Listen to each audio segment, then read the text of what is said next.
ଜିନିଷ ହଏ ରାତିରେ ଏଇଟା ଗୋଟେ କାନ୍ଦ ତା ଭିତରୁ ଆସେ ଚିଚ୍ଛଳ କାନ୍ଦ କାହିଁକିନା ଦେବାଦେବୀମାନେ କାନ୍ଦନ୍ତି ଏଇଟା ସମସ୍ତେ ଜାଣନ୍ତି ଲୋଡ୍ ସେଡ଼ିଂ ଅନ୍ଧାର ହେଇଥାଏ ଆମର ଯେଉଁ ଲୋକମାନେ ଯାଆନ୍ତି ଦଇତାରି ଭାଇମାନେ ପଡ଼ିଶା ଯିବ କିଏ ଯିବ କ'ଣ ଯିବ 20 ଜଣ ପଛରେ ଏକ୍ସନ୍ ଯିବେ ଭୟରେ ଯିବେନି ମୁଁ ନିଜେ ଦେଖିଛି ସତ୍ୟ କଥା ଏଇଟା ଯୋଡ଼େ ମନ୍ଦିର ଭିତରକୁ ଶିଆଳ ଆସୁଛନ୍ତି ଶିଆଳ ପୁଣି ଇଏ ଆଇଲେ କି କୁକୁର ନାହିଁ କୁକୁର ଶିଆଳ ଅନ୍ଧାରରେ ଦୀପ ପ୍ରତିଦିନ ସିଏ ଗଣେଶଙ୍କ ପାଖରେ ଠିଆ ହେଇଥାନ୍ତି ଭାରି ଦେବାଦେବୀମାନେ କେଉଁ ଜିନିଷ ଦେଖନ୍ତୁ ସ୍ୱୟଂ ଭଗବାନ ବ୍ରହ୍ମ ପ୍ରତିବୋଧନ କରୁଛନ୍ତି ତ ଉଭାନ ହେଇଗଲେ ଆଉ ଆମର ଗୋଟେ ଭାଇ ଜଣେ ପରିଶ୍ରା ଦେଇଥିଲେ ସେ ଦେଖିଲା ବେଳକୁ ଜଣେ ଧଳା ଲୁଗା ପିନ୍ଧି ତାଙ୍କ ଆଗରେ ଠିଆ ହେଇଛନ୍ତି କିଛି କ୍ଷତି ନାହିଁ ତାଙ୍କୁ ଠିଆ ହେଇଛନ୍ତି ସିଏ ତାଙ୍କୁ ଦେଖି ନର୍ଭସ୍ ହେଇକିରି ସେଇଠି ଜଳରେ ପଡ଼ିଗଲେ ମା ଶୀତଳା ଠିଆ ହେଇଥାନ୍ତି ସ୍ୱୟଂ ଜଗନ୍ନାଥ ବ୍ରହ୍ମ ଚେଞ୍ଜ ହେଉଛି ସ୍ୱୟଂ ପ୍ରଭୁ ଦେହତ୍ୟାଗ କରୁଛନ୍ତି ମାନବୀୟ ଲୀଳା ଇଏ ଆଉ ଆମର ସମସ୍ତ କାନ୍ଦିବି ସମସ୍ତେ ଉଚ୍ଛନ୍ନ ଯେ ମହାପ୍ରଭୁ ଆମ ଛାଡ଼ିବେ କାରଣ ପୁରୁଣା ଠାକୁର ତାଙ୍କ ସେ ନୀଳନ ପାଳନ ମୋର ସବୁ ଚାଲିଥିଲା ପୁଣି ବହୁତ ଦୁଃଖଦାୟୀ ଘଟଣା ଯେ ଜଗନ୍ନାଥ ଯାଆନ୍ତି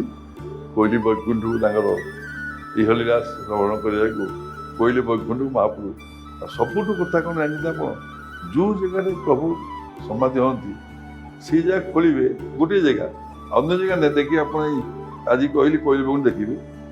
ସେଠି ଆଉ କିଛି ନଥିବ ଆରଥର ସେଇଠି ଥିବେ ଖୋଳା ହବ ଆଉ କିଛି ନଥିବ ପୁଣି ପ୍ରଭୁ ସେଠି ହେଇଠି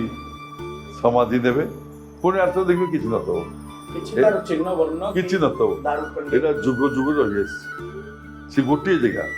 ଆଜି ଯାକେ ଯୁକ୍ତି ଜାଗା ଖୋଳା ହେଇନି କେତେବେଳେ ଏଇଟା ପ୍ରଭୁଙ୍କର ଆଚମ୍ବିତ ଜିନିଷ ଆଚମ୍ବିତ କଥା ଅଣସର ନୀତି ସମୟରେ ମହାପ୍ରଭୁଙ୍କ ପ୍ରତି ଆପଣଙ୍କର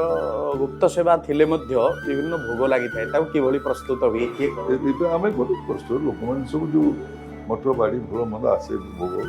ଆମେ କରୁ ପରିବାର ଲୋକ ସେ ପ୍ରତି ମହାପ୍ରଭୁ ଥାଆନ୍ତି ଦଇତାପତି ଥାଆନ୍ତି ପ୍ରତି ମାସ ପ୍ରସାଦ ଭୋଗ କରିବେ ଆମ ଦଇତାପତି ପରିବାର ଖାଇବୁ ସମସ୍ତେ ଆମ ସ୍ତ୍ରୀ ଲୋକମାନେ ଆଲାଉ ନାହିଁ କି ଘରକୁ ପ୍ରସାଦ ଆସିବ ଆଲାଉ ନାହିଁ ସେଇଠି ଭୋଗ ହବ ସେଇଠି ଖାଇବୁ ସେଇଠି ରଖା ହବ ରାତିରେ ଦିଥର ହଏ ଏଇଟା ସନ୍ଧ୍ୟାବେଳେ ଥର ହବ ରାତି ଗୋଟେ ପରେ ଆଉ ଥର ହବ ଦୁଇଥର ପ୍ରଭୁଙ୍କର ଏଇ ଲୀଳା ସେ ଚାଲେ ସେଇଟା ମାନବୀୟ ଲୀଳା ପ୍ରଭୁଙ୍କ ସାଙ୍ଗେ ଆମର ଭାଇ ସିଏ ଏବଂ ସୁନାବେଶରେ ଜଗନ୍ନାଥ ସୁନା ସଜ୍ଜିତ ହୁଅନ୍ତି ଆଉ ଆମେ ଦେଖିଛୁ ଧାରା ବିବରଣୀ ସମୟରେ ବି ଆପଣ ସୁନା ମଣ୍ଡିତ ହୁଅନ୍ତି ଏବଂ ସେଇଟା କହୁଛି ଆପଣଙ୍କୁ